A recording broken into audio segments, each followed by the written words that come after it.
अंधेरा। कृपया ध्यान दें। दिल्ली के द्वारका सेक्टर 26 में एक पुराना मकान खाली पड़ा था। आसपास के लोगों का कहना था कि 5 साल पहले मकान में रहने वाला खुराना परिवार रातों रात अचानक गायब हो गया और फिर कभी कोई उस घर में रहने नहीं आया। लेकिन आज सुबह से ही वहाँ चहल पहल थी। किसी मिश्रा परिवार ने घर खरीद लिया था और मिश्रा जी का बेटा अतुल और उसकी नई नवेली पत्नी कविता वहां रहने आने वाले थे। सुबह के वक्त अतुल और कविता घर में पहुंचते हैं। अतुल, घर की साफ सफाई तो बहुत अच्छी से हो गई है। हाँ, देखकर लगता नहीं कि 5 साल से बंद पड़ा है। हाँ, लेकिन इतने दिन से कोई इसे संभालने क्यों नहीं आया? अरे कविता, इस मकान के मालिक का कोई अता पता नहीं, कहाँ चले गए कोई नहीं जानता। तो फिर आपने घर को किससे खरीदा?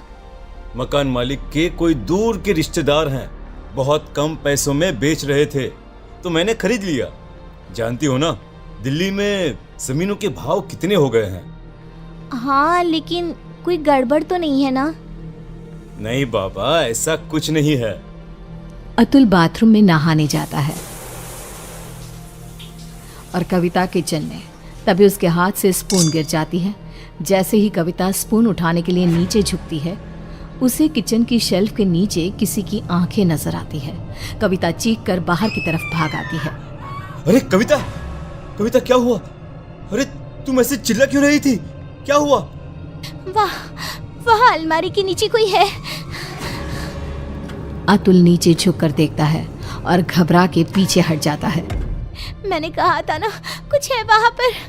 अतुल, चलो हम यहाँ से चलते हैं।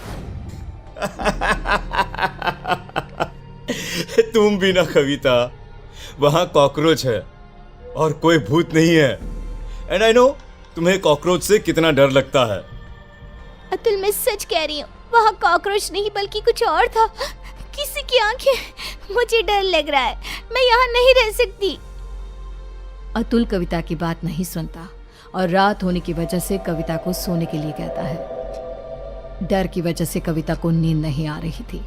तभी उसकी नज़र कमरे की छत पर लगे फैन के पास एक मकड़ी पे जाती है। वो मकड़ी को देखने लगी। देखते ही देखते कविता को एहसास होता है कि मकड़ी का आकार बढ़ता जा रहा है। कविता घबरा कर चीखने की कोशिश करती है, पर तभी वो देखती है कि मकड़ी एक डरावनी शक्ल में बदल गई। अतुल, उठो, वो देखो। क्या हुआ कविता? तुम ठीक तो हो ना? क्या हुआ? वो देखो अतुल, वो कौन है? एक छोटी सी मकड़ी, और कौन? इस घर में कुछ अजीब है अतुल, हमें यहाँ नहीं रहना चाहिए। ऐसा कुछ नहीं है, बेकार में डर रही हो तुम। अगली सुबह ब्रेकफास्ट के टाइम पर। कविता, आज मैं ब्रेकफास्ट नहीं कर पाऊंगा, मुझे बहुत देर हो गई है। प्लीज अतुल, कुछ तो खा लो। देखो, मैंने नाश्ता टेबल पर लगा दिया है। प्लीज कविता, तुम फ्रिज में रख दो, मैं निकाल कर खा लूंगा शाम को, ठीक है? Okay, bye. अतुल ऑफिस चला जाता है और कविता किचन में काम करके जैसे ही बाहर निकलती है तो देखती है कि डाइनिंग टेबल पर एक बुजुर्ग औरत और एक आदमी बैठ के ब्रेकफास्ट कर रहे थे। कविता ये देखकर खौफ से भर जाती है। कौन है आप लोग और यहाँ क्या कर रहे हैं? अतुल, बचाओ। क्यों डर रही हो बेटा? मैं इस घर का मालिक हूँ, रंजीत खुराना। और मैं इनकी बीवी रमनदीप खुराना। लेकिन आप लोग तो गायब। मेरा मतलब। किसने कहा? अरे हम तो यहीं रहते हैं, इसी घर में।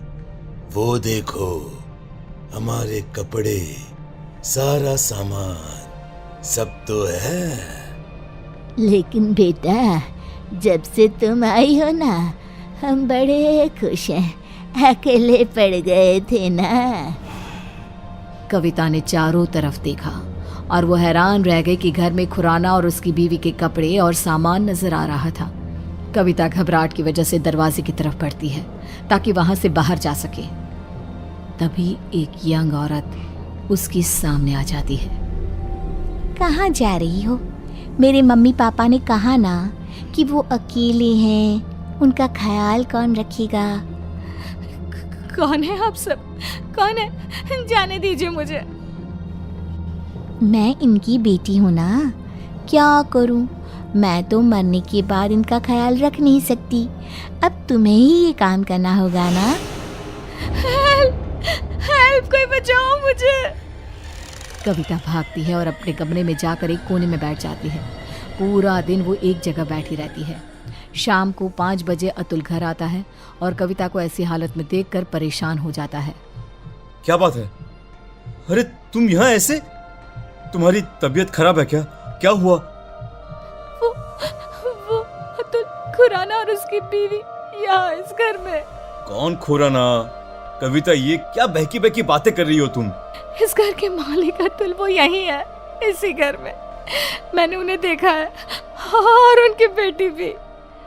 तभी कविता ने देखा कि बुजुर्ग औरत, आदमी और उनकी बेटी कविता के ठीक सामने आकर खड़े हो गए। वो देखो अतुल, वो सब यहाँ है, तुम देख रहे हो ना? ओ ये, अरे ये तो मेरे मॉम डैड हैं। इनसे डरने की क्या जरूरत है?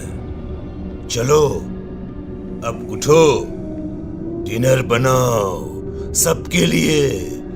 और सुनो, मम्मी पापा को इंसानों का मांस बहुत पसंद है, तो वही पकाना। क्या कहा तुमने? तुम्हारे मम्मी पापा? लेकिन तुम अतुल मिश्रा मेरे पति हो, और ये खुराना, और ये क्या मजाक है? इंसानों का मांस? कौन हो तुम? ओह अच्छा, तुम्हारा पति, तुम उसकी वजह से परेशान हो। रुको। अतुल पीछे पलट कर देखता है और फिर जैसे ही वो कविता की तरफ पलटता है, कविता ने देखा कि उसका चेहरा पूरी तरह से बदल गया था और अब वो किसी भेड़िए की तरह नजर आ रहा था। कौन हो तुम? मेरे पति कहाँ है? क्या किया तुमने उसके साथ? अतुल ने रूम की छत की तरफ इशारा किया। कविता ने देखा कि अतुल का शरीर रूम की छत पे चिपका था। वो मर चुका था। अतुल, अतुल कोई बचाओ। अब कुछ नहीं हो सकता, जानती हो, ऐसे ही उस रात हम सबको मार के छत पे लटका दिया गया था।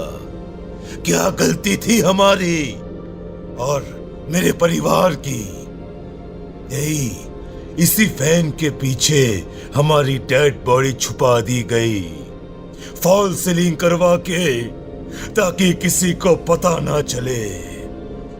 हम सब यहाँ कैद हैं। लेकिन तुमने मेरे पति को क्यों मारा? उससे तो मरना ही था, क्योंकि उसके बाप ने, जो कि एक कॉन्ट्रैक्टर है, इस घर को हड़पने के लिए ये सारा खेल रचाया था। उसकी सजा तो मिलनी ही थी। मुझे जाने दो, मैंने तुम्हारा क्या बिगाड़ा? नहीं, अब तुम हमेशा के लिए यहाँ कैद हो। हमारी भूखी तड़पती आत्मा को संतुष्टि करने के लिए एक जिंदा इंसान का इस घर में होना जरूरी है। और अब से ये काम तुम करोगी।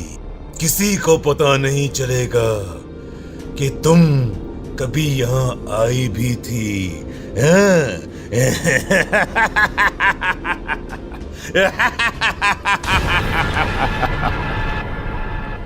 उसके बाद सेक्टर 26 में एक खबर और फैल गई कि खुराना के मकान में रहने आए अतुल और कविता भी अचानक से गायब हो गए।